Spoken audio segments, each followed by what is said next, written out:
Hey, what's up, everyone? Merry Christmas, Happy Holidays, all that.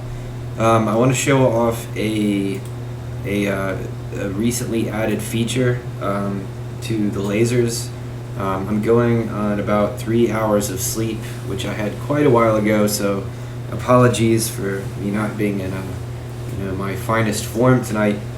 But in any case, with that out of the way, as you know, I've implemented OpenAL, which is a 3D positional audio library in Sylph to get multi-channel surround sound.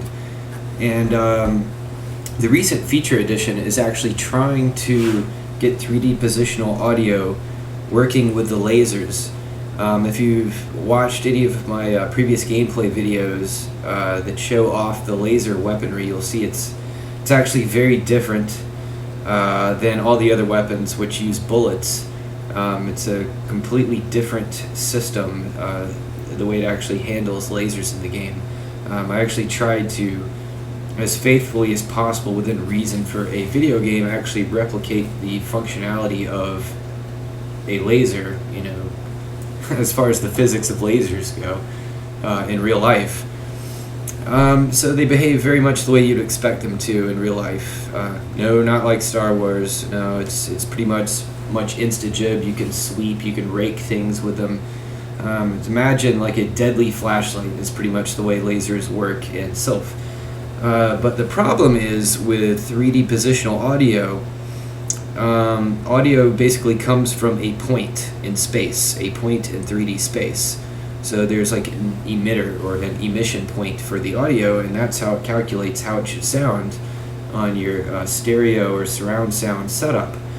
So that's a bit of a problem when sound is being created by something that is essentially like a line segment where it has a start and an end, and the emission would actually occur at every point between the start and the end. That doesn't really jive, with the way regular surround sound works without some sort of hack or some sort of workaround. So I didn't want to do a hack job on it and just make it so the laser sound occurred, at the cannon barrel, or one at the cannon barrel and one at the point of impact, because it just would be strange. It would be completely inaccurate, and the person playing the game wouldn't understand, if they were paying that much attention, why it sounded like it did based on how it reacted to their actions in game. So what I did actually, if you look at the code here, not that I really expect you to read this, but if you want to, go for it. What it does is there's a maximum length for the laser. I think it's 375 units currently, which is pretty far. And it actually calculates a step based on that, and it creates up to 10 discrete sound sources along that path. So the interval is fixed based on the maximum length a laser will travel before it terminates. For example, its maximum length is what its length would be if you were firing into empty space. If you fired your laser into space and hit no target, that's its maximum length, which is 375 units. So each laser cannon on each ship actually, when firing, plays 10 sound effects simultaneously, or a maximum up to 10 sound effects simultaneously. So it plays a sound at the barrel point, the initial emission point where the laser is actually fired from the weapon, and then it steps at regular intervals to the point where the laser ends. Now that could be all 10 steps if you're firing into empty space, or if you actually hit something before that point, it will use less steps. So if you hit something that's halfway down, if you hit a target that's halfway down from the laser's maximum length, instead of having 10 simultaneous laser sounds, it will actually just have 5. And each one of those is actually calculated in 3D space. And so it doesn't create like a flange type effect. Like if you play a bunch of the exact same sound effect at almost exactly the same time, it creates this odd metallic sound. To avoid that, I actually create a random offset for when each of those sounds begins playing. In any case, I'm going to show some of that, but it also modulates the laser's pitch and the laser's gain. Let's see, the gain is modulated here essentially by the size of the laser. You see laser time here as a property. Laser time, other than the actual sustained time for the laser, also determines the laser's diameter. So larger ships firing larger lasers, their lasers will have a larger diameter, and they will actually sustain for a longer period of time. Which makes sense, of course. If you have, an aircraft carrier firing a laser weapon, it's going to have a larger power source or power supply, than a dogfighter firing a laser that would be used against smaller targets. So anyway, that's how that works. As far as the pitch is actually determined by the distance or the length of the laser beam. So,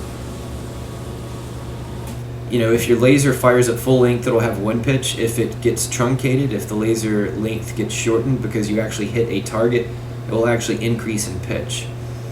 And that is also affected by the laser length. So the pitch of the laser is basically a combination of the diameter of the laser, the width of it, the strength of it, if you will, and how short it is, whether or not it's going its maximum distance, in which case it's a lower pitch, or whether or not it's actually hitting something, at less than that distance, in which case the pitch gets higher. So I'm going to go ahead and run the game and try to show this off.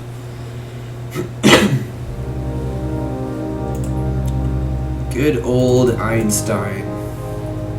That's actually a great quote, if you think about it. 3 hours of sleep, sorry. Basically means don't be a misanthrope because you just hate yourself.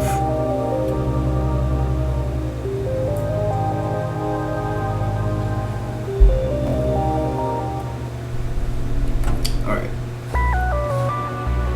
I'm gonna nuke the music here so we can see what's going on.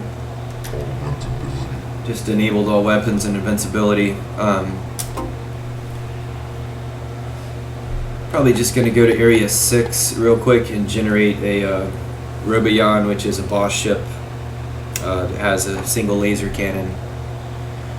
I'm hoping you might be able to hear some of the modulations in the audio for Robion's laser cannon due to him inadvertently hitting some asteroids that come in between him and me, who he's trying to kill. So we'll see. And I'm going to equip lasers just for fun. Okay. I'll start off firing mine and then generate Robion. We're in debug mode here. You hear that a little bit. See how I got higher pitch there? I got very high pitch when I shot that one. See if I can hit another asteroid and cause a modulation. I'll intentionally miss and then hit him. Low. High. Let's let him hit me. Should get higher pitched. That. Oops, let me generate Robion. There he is. Did you hear the pitch modulation there based on what his laser was impacting? Mine's all puny.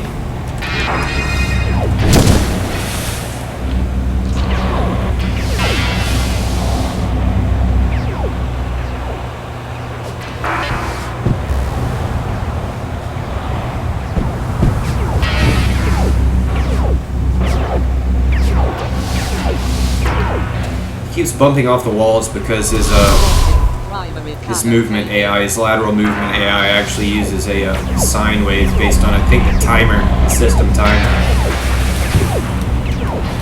AI is kind of weak right now. I'll improve that later.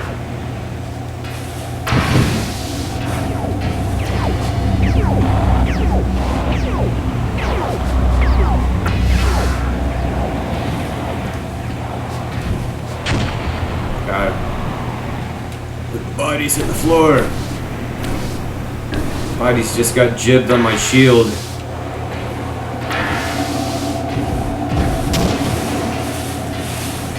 That'll be a good test. I'm gonna fly into a wall, repeatedly firing my laser so you can hear the pitch increase.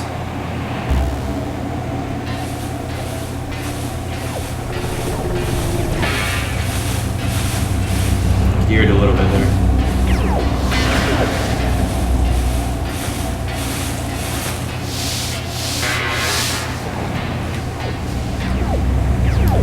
I lost one of my cannons.